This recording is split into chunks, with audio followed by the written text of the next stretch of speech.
E ainda mais para poder falar de um tema como esse, né, que é um presente muito grande que me foi oferecido.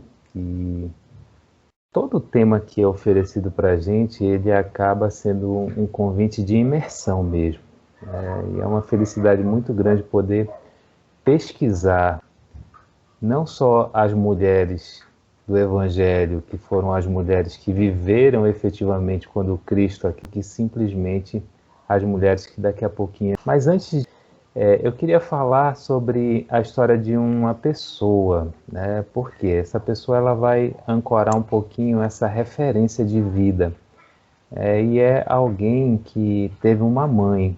Sempre a mãe é uma figura emblemática, né? Mas a mãe dessa pessoa era uma referência muito grande para esse cidadão. Por quê? Porque ela engravidou em 1966, já próximo dos 40 anos, uma gravidez de risco. O desejo de ser mãe era muito grande, enfrentou todos os alertas dos médicos que seria uma gravidez que poderia colocar ela em risco de vida. Fruto de uma união que foi rejeitada pela sociedade, porque o pai dessa pessoa que eu estou fazendo referência já vinha de um outro casamento. Na década de 60, casar, né, fora da igreja, enfim, era um movimento complexo. E ainda assim ela lutou por esse amor, lutou por esse filho. E aí teve uma vida bem sofrida, né? Porque aquele que seria o motivo da sua paixão, o pai do seu filho, acabou enveredando aí por um processo de alcoolismo e agressões físicas, e ainda assim ela tentando sustentar essa família.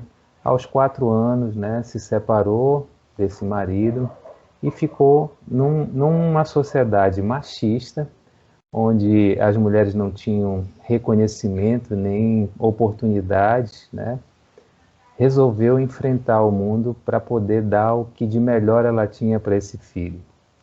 E essa mulher ela foi para a Transamazônica na década de 70 desbravar aqueles rincões, vendendo perfumes de porta a porta, viajando para garimpos, pegando malária, para que esse filho, que era o fruto do amor dela, tivesse educação aqui em Belém. Ficou com a avó dele, né, que era uma outra grande mulher, que ensinou muito de religiosidade para esse rapaz. E ao final desse processo, essa grande mulher, que é a mãe desse rapaz, cumpriu a missão dela, conseguiu formar o filho, né? Passou para uma vida de muita doação, de muitas amizades, de muita alegria, e ao final foi retirada desse plano, cumprindo a sua missão por meio de um câncer. E o nome desse rapaz, que tem essa mulher como referência na vida, é Paulo Rabelo, né? Essa é a história da minha vida. E por que eu estou contando isso? Porque é uma honra muito grande falar das mulheres, tendo como referência de vida alguém que foi e continua sendo uma grande mulher quando o assunto é ética, bondade, caridade e a capacidade de amar, que são características muito, muito, muito marcantes das mulheres, né? Então eu queria começar essa fala fazendo essa reverência para uma mulher muito importante, que se hoje eu sou esse serzinho aqui meia boca, mas que carrega alguns valores importantes, tem como referência essa mulher, né, que não desistiu nunca do filho e de passar esses valores. Então, começo essa fala dizendo da importância das mulheres para todos nós, né? E quando a gente reconhece isso, quando a gente se conecta com isso, a gente consegue voltar no tempo e entender toda aquela dinâmica da época de Jesus, né? Onde as mulheres elas eram reconhecidas como objetos, como coisas, como reprodutoras, né? As mulheres elas não tinham espaço na sociedade. A época de Jesus, a sociedade machista coisificou a mulher. E aí quando a gente olha para esse contexto, né? Quando a gente olha para esse movimento de Jesus andando pela Galileia e muitas mulheres seguindo Jesus, e Jesus tocando e reconhecendo e colocando as mulheres em um lugar de tanta importância. E aí a gente pode fazer um passeio sobre essas mulheres, né? Muito rapidamente, porque o nosso objetivo não é fazer uma escavação arqueológica dessas mulheres, mas é fazer uma referência de conexão, assim como eu comecei fazendo com a minha mãe, né? Buscar, por exemplo, Maria, a mãe do Cristo, né? Que mulher, que doçura, que suavidade. E o Espírito Luminoso que hoje cumpre, né, a sua missão no plano espiritual com todas as informações que a gente tem. E não foi o acaso que escolheu Maria para ser a mãe do nosso Jesus Cristo, do nosso mestre, do guia e modelo da humanidade. E aí na sequência a gente pode lembrar, né, de Maria de Magdala. E aqui eu não queria entrar nas polêmicas, né? Porque existe muita polêmica em torno de Maria de Magdala. Eu queria pegar Maria de Magdala, a discípula, a apóstolo do Cristo, né? Porque, mas espera aí, não eram homens apenas, né? Os apóstolos? Pois é, Jesus não colocou Maria de Magdala como oficialmente, porque a sociedade iria rejeitar isso. Mas percebam o papel dessa mulher que, quando encontra Jesus, tem a sua vida transformada, tem a sua vida modificada. E a gente consegue entender o papel de Maria de Magdala quando Jesus, após o retorno do túmulo, dá para ela a informação mais preciosa do cristianismo: a morte não existe. Foi para Maria de Magdala que Jesus contou, foi para ela que ele apareceu, foi para ela que ele reverenciou. Então ela tem um papel importante que não teve o reconhecimento histórico, e talvez por isso algumas polêmicas em torno de Maria de Magdala, que não vem ao caso, não é esse o nosso objetivo, porque uma sociedade que coisificava a mulher não deixaria uma mulher ser exatamente aquela que seria a propulsora do cristianismo, né? Inclusive, alguns ruídos entre os próprios apóstolos em relação a isso. Mas Jesus reconhece isso, dando para ela essa informação mais preciosa do cristianismo: a morte não existe. Podemos falar de Joana, esposa de Cusa, né? Que agora nos brinda com tanta beleza através de Joana de Ângeles, né? Com o perfil psicológico da doutrina espírita por meio da mediunidade abençoada de Divaldo Franco. A mulher adúltera, né? Que passagem! Nunca antes naquela sociedade preconceituosa e machista alguém enfrentou o equívoco de uma mulher como Jesus. E narra Humberto de Campos que Jesus, após todo aquele processo com a mulher adúltera, conversa com o marido. Existe um diálogo de Jesus com o marido.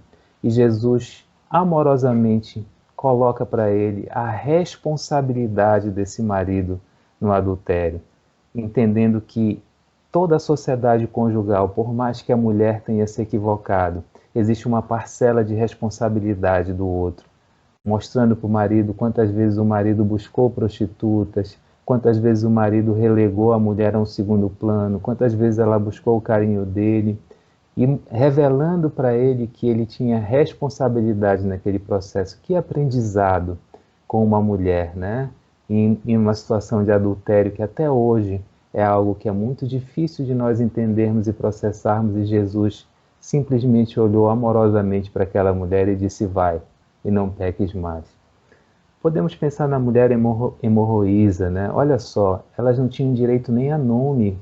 Nos evangelhos é a mulher hemorroísa, é a mulher samaritana, é Marta e Maria, a melhor parte, a pior parte, onde é que eu me situo. E se a gente for olhar para todas as mulheres na atualidade, quantas Martas, quantas Marias de Magdala, quanto as Marias de Nazaré, em dimensões ainda incipientes, mas já presentes, estão fazendo parte dessa nossa sociedade. Nos contam que Jesus envolvia, encantava as mulheres e que isso estimulava o ódio dos homens, né? Porque eles não conseguiam entender como é que aquele encantamento acontecia e como elas se transformavam, né? Joana de Cusa é um exemplo desse contato e de todo o exemplo que ela viveu.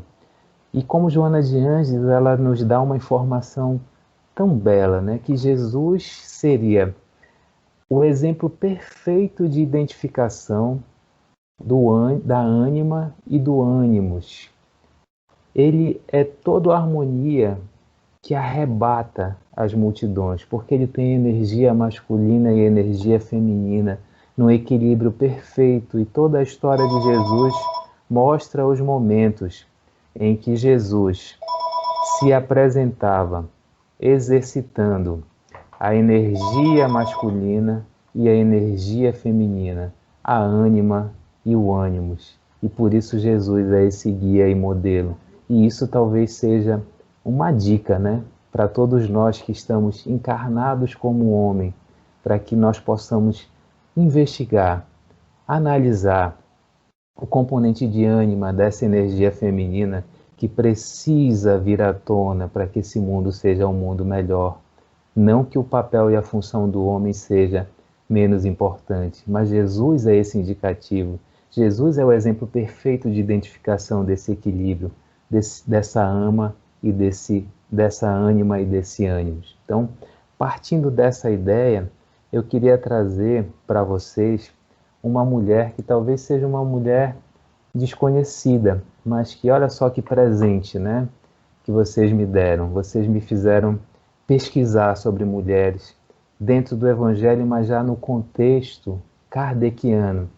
Porque parece que mulheres do Evangelho, sem retirar a importância de todas essas e muitas mais que eu poderia citar, são só essas, mas o trabalho do Evangelho ele continua até hoje.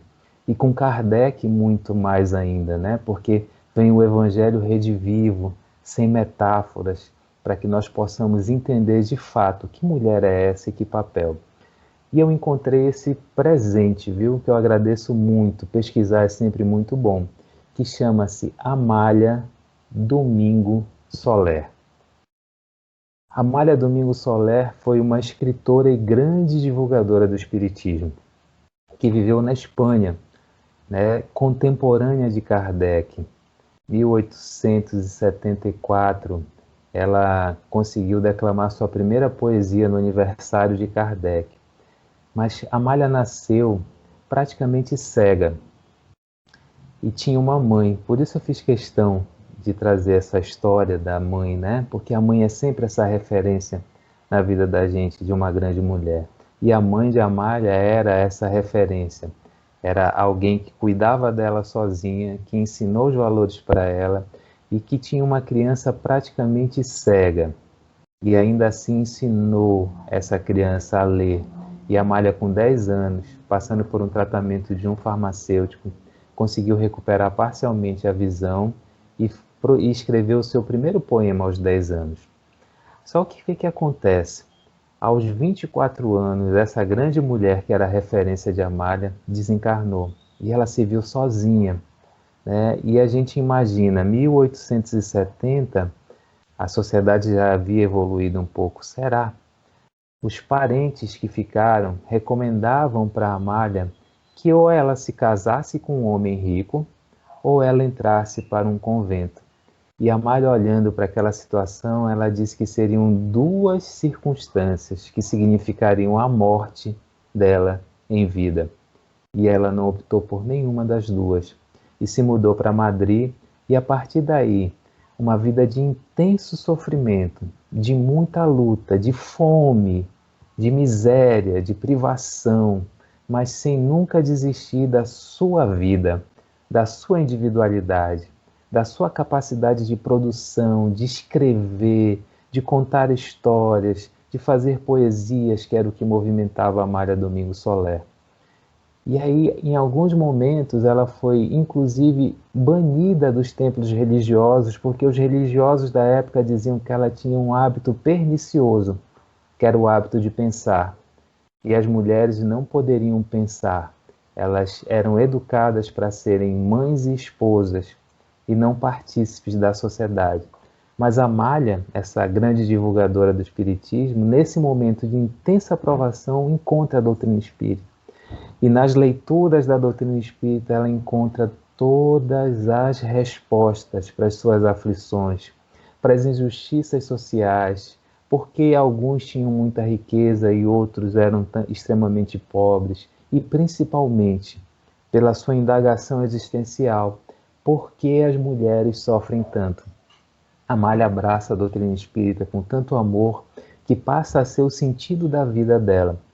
E aí, em 1879, Amália publica o primeiro periódico espírita totalmente voltado para as mulheres e exclusivamente escrito por mulheres. O nome desse periódico era La Luz del Porvir, a luz da nova era, desse novo renascimento, dessa nova realidade, escrita por mulheres e direcionada para mulheres, no periódico espírita. E eu queria recortar para vocês um trecho desse periódico escrito por Amália, porque é algo tão forte que precisa ser lido com todas as letras e dando o crédito à fonte. Amália dizia assim, nesse periódico: aconselho as mulheres que choram que estudem o Espiritismo, porque só o conhecimento exato da verdade da vida pode consolar as grandes desventuras. Tende sempre presente que só pela abnegação e pelo sacrifício em favor da humanidade o espírito se engrandece e penetra nos mundos onde só a felicidade existe. Esse é um presente de Amália Domingos Soler para que a gente possa, nesse momento, refletir um pouquinho mais sobre as mulheres do Evangelho, com todos os seus exemplos, para chegar até a nossa sociedade. E para fazer companhia com Amália Domingos Soler, eu gostaria também de trazer uma personagem que só foi possível nós conhecermos pela mediunidade abençoada de Chico Xavier, que nos deu esse presente chamado Paulo Estevão. E quem aqui que não tenha lido Paulo Estevão e que não se encantou com Abigail, que não se apaixonou por Abigail, aquela doce criatura que estava preparada para ser a grande mulher que iria acompanhar Saulo na sua missão, que por orgulho, arrogância, prepotência, não conseguiu entender naquele momento e fez ela passar pela provação que talvez seja uma das mais atrozes para todos nós, né? Que é matar o próprio irmão na frente dela, executar. Ela viu o pai sendo executado, ela viu o irmão indo para as galés, ela viu o irmão sendo executado pelo noivo que ela amava, e ainda assim, com o Cristo já vivo no coração, mesmo sem conhecer o cristianismo, ela dá aqueles exemplos todos que a gente leva até hoje como uma fórmula tão linda, né? Que é o ama, trabalha, espera e perdoa. Então, que esse ama, trabalha, espera e perdoa possa ser o nosso fio condutor daqui para frente, pela bravura e protagonismo feminino de Amália, pela doçura e capacidade de viver o cristianismo de Abigail, a gente passa para essa segunda etapa da nossa fala. E eu vou pedir permissão para vocês, porque eu preciso fazer um recorte da atual conjuntura, e por isso eu trouxe comigo essas duas grandes mulheres, porque sem elas talvez fosse muito cruel o que a gente tem para falar agora. Mas eu preciso trazer alguns dados para a gente pensar, porque essa construção está com base em tudo que a gente conversou até agora e da nossa responsabilidade na construção desse mundo mais igualitário, que reconheça nas mulheres o seu papel efetivo na sociedade. De acordo com a OMS, 35% das mulheres no mundo já sofreram algum tipo de violência física ou sexual do parceiro mais próximo. Isso está num anuário chamado Facts and Figures Finding Violence Against Women, tá? Citando a fonte, isso não é um número criado. No Brasil, gente, uma mulher é morta a cada 7 horas, sendo que 9 em 10 desses casos, o homicídio é praticado pelo parceiro. É um feminicídio. Desses 9 casos, 45% dos casos é porque esse parceiro não se conforma com o término da relação. E 30% é por posse, ciúme ou machismo exacerbado. O Brasil é o 5º no ranking da violência doméstica, segundo a OMS, em 2020. E em 2020, com o cenário pandêmico, essa violência se acirrou ainda mais.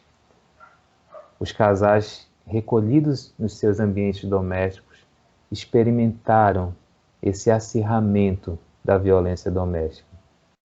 O Fórum de Segurança Pública indicou que uma menina de até 13 anos é estuprada a cada 15 minutos, sendo que 75% dos agressores é alguém conhecido da vítima. Somente no primeiro semestre de 2020, o número de feminicídios chegou a 648 mulheres assassinadas.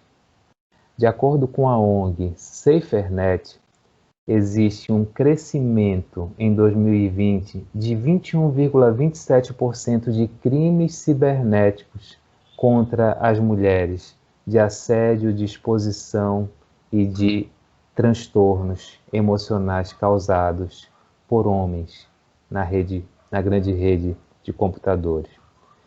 Quase metade das mulheres já sofreu algum tipo de assédio sexual no trabalho. A fonte é o LinkedIn. E dessas mulheres, mais da metade são negras. E 63% ganha entre 2 e 6 salários mínimos. E a concentração desses relatos está no centro-oeste e no norte do país. E por que a gente trouxe tanto número ruim para a gente pensar, tanta informação de violência? Porque a gente precisa olhar para isso. Compreender o Cristo não significa aceitar esse cenário, não significa não intervir numa sociedade de forma branda e pacífica, para que nesse exato momento uma mulher não esteja sofrendo violência, seja ela física, seja ela psicológica, seja ela sexual, seja ela assédio moral. Se o Cristo vivo tocou os nossos corações, se nós já estamos mobilizados por esses grandes exemplos que já foram citados aqui, e encontramos em Abigail, em Amália Domingo Soler, em Maria de Magdala, em Joana de Cusa, em Maria de Nazaré, em todas as grandes mulheres que, seduzidas pelo amor do Cristo, seguiram eles em detrimento da própria violência de seus maridos, e algumas imoladas nos circos, devoradas pelos leões, ofereceram a vida em sacrifício por compreender esse Cristo. Nós não podemos chegar em 2021, nesse século, com as luzes da doutrina espírita, e permitir que, a despeito de toda a evolução, nós ainda estejamos em uma sociedade preconceituosa, machista e que comete todos esses tipos de violência com a mulher. Qual é o lugar que nos compete nessa sociedade? Qual é a reflexão que nós precisamos fazer para que essa sociedade se transforme? E aí não tem como não mergulhar no Mestre de Lyon. Não tem como a gente buscar em Kardec algumas respostas. E eu faço um convite para vocês. Mergulhem na Revista Espírita para procurar Kardec falando sobre mulheres. Que material maravilhoso, meus amigos. Mais uma vez eu agradeço esse presente. Kardec falando da emancipação da mulher, do voto, do papel da mulher na sociedade e da igualdade. sobre a ótica do espírito imortal. E aí eu vou pedir licença para vocês para ler um trecho da Revista Espírita de 1966, exatamente no ano que eu reencarnei, que talvez tenha sido uma coincidência ou talvez não.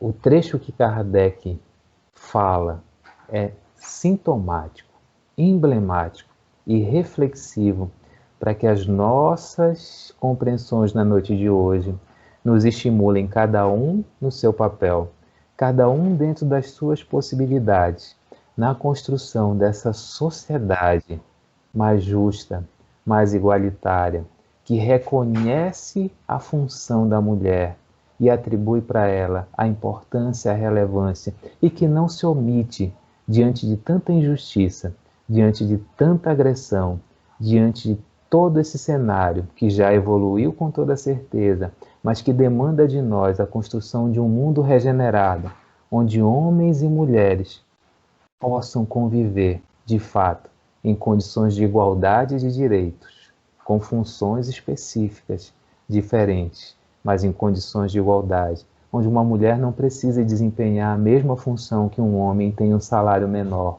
onde uma mulher não passe por todos esses atos violentos que nós descrevemos aqui, com dado nas bases de pesquisa que nós relatamos, simplesmente pela condição de ser mulher.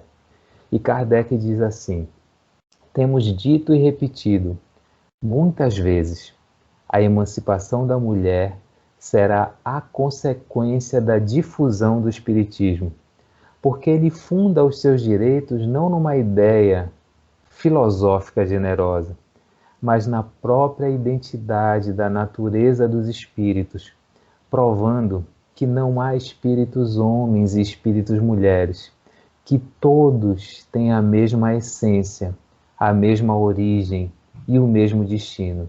Ele consagra o espiritismo, a igualdade dos direitos. Esse trecho está na Revista Espírita de 1966. Então Kardec, junto com Amália Soler e Abigail, vão fazer essa tríade para que nós possamos pensar juntos. O que eu faço, eu homem, eu mulher, eu mãe, eu pai, eu trabalhador, eu ser político, para que essa ideia de espírito imortal que transita nessas duas energias, para que elas se conjuguem nesse caminho evolutivo e a gente encontre o nosso guia e modelo, o nosso alvo, que é a identificação perfeita do masculino e feminino, que é Jesus. O que nós, como espíritas, como participantes desse movimento, que tem nessa informação, nesse conhecimento tão precioso, um conteúdo hábil para construir a justiça social para as mulheres. Nós, homens, em que momento nós deixamos de agir ou nos omitimos porque entendemos que o processo não se estabelece a partir da nossa competência? Eu preciso agir dentro do meu lar, quebrando todas as matrizes de um machismo muitas vezes velado, onde o meu filho não lava louças, porque isso é trabalho de mulher. Onde a minha filha tem que vestir cor-de-rosa, porque essa é a cor que as mulheres devem vestir. Onde eu não semeio essa identidade espírita, de que espírito não tem sexo, que espírito necessita das duas experiências, mas essas duas experiências elas só acontecem quando eu aprendo com essa energia que me faz um ser humano melhor. A ânima mal compreendida gerou Saulo de Tarso. Perdão, o ânimos mal compreendido gerou Paulo de Tarso, porque foi com base nesse vigor e nessa energia desmedida que se construiu aquele homem, que precisou ficar cego, encontrar Jesus na sua estrada de Damasco, para compreender o exato sentido da vida, e o exato sentido dessa igualdade que é demandada de todos nós, porque é um papel individual e coletivo. Olhemos para o nosso movimento. Eu também fui pesquisar. Dos presidentes de federativa no Brasil, apenas 3 são mulheres, e uma do Tocantins, a outra do Pará e a outra do Amapá. O que isso significa? Muitas leituras sociais e antropológicas podem ser feitas. Não é o objeto da nossa palestra hoje. Mas por quê? Se nós temos essa identificação e essa difusão do espiritismo como perspectiva oferecida por Kardec em 1966, em 2021, isso ainda não se reproduz. Mas se nós olharmos para os nossos grupos mediúnicos, nós vamos ver um número expressivo de mulheres, porque a sensibilidade, a qualidade dessa energia, dessa ânima, proporciona o exercício dessa mediunidade com mais qualidade. E isso precisa ser distribuído em todas as perspectivas de ocupação, não apenas do movimento espírita, mas da sociedade. E esse papel parte de todos nós, mas fundamentalmente dos homens que compreendem o seu papel e, mais do que isso, que se reconhecem como espíritos imortais transitoriamente em um corpo masculino, que estão construindo um futuro onde provavelmente reencarnarão como mulheres, onde provavelmente irão colher os frutos do seu amor semeado ou da sua omissão não praticada. Tudo, absolutamente tudo, transita nas nossas escolhas, no dia de hoje, nos nossos lares, nos nossos familiares, nos nossos ambientes de trabalho. Muitas vezes, uma simples palavra que tem uma conotação machista é o componente desse fermento que precisa ser retirado da sociedade. Então, que o amor que nós possuímos por Jesus também seja reconhecido em todos os momentos em que Jesus personificou essa alma feminina, essa ânima que consola, que ampara, que fortalece. E nós, que transitoriamente ocupamos um corpo masculino, precisamos colaborar para que nesse momento essas estatísticas não estejam crescendo, para que as nossas omissões não colaborem para uma sociedade desigual quando o assunto é mulher, quando o assunto é esse ser especial da criação. E aqui não vai nenhuma tentativa de dourar a pílula. Vou trazer de novo Kardec, porque esse mergulho na Revista Espírita me deixou muito feliz. Olha o que Kardec diz na Revista Espírita, de dezembro de 1785. Mulheres, não temais deslumbrar os homens pela vossa beleza, por vossa graça, por vossa superioridade. Saibam, porém, os homens, que para se tornarem dignos de vós, devem ser tão grandes quanto sois belas, tão sábios quanto sois boas, tão instruídos quanto sois originais e simples. É necessário que saibam que vos devem merecer, que sois o prêmio da virtude e da honra, não dessa honra que se cobria com um escudo e que brilhava nos torneios e nas justas, com o pé sobre a fronte de um inimigo derrubado. Não, mas da honra segundo Deus. Sede úteis, e quando os pobres abençoarem o vosso nome, as mulheres vos serão iguais. Então Kardec conversa diretamente com os homens. Quando os pobres abençoarem o nome dos homens, as mulheres serão iguais. O que isso significa? Que nós precisamos trabalhar essa compreensão equivocada do lado masculino e da posição masculina na sociedade. E a partir disso, reconhecer, validar, oportunizar e amar esse ser especial da criação, porque todos nós nascemos de uma partícula de Deus chamada mãe. E todas as mães, por mais imperfeitas que sejam, sempre serão a oportunidade que todos nós teremos de agradecer pela oportunidade de reencarnar. Que esse componente feminino, que esse ingrediente de sensibilidade, carinho, afeto, que tanto falta na sociedade de hoje, seja mais e mais amplificado, não nas mulheres que já existem, mas em nós homens, para que a partir desse reconhecimento e dessa vivência de um Cristo interior, as mulheres encontrem em nós o porto seguro da igualdade, o porto seguro de uma sociedade que convive a partir do reconhecimento de um espírito que precisa das experiências masculinas e femininas para alcançar Jesus.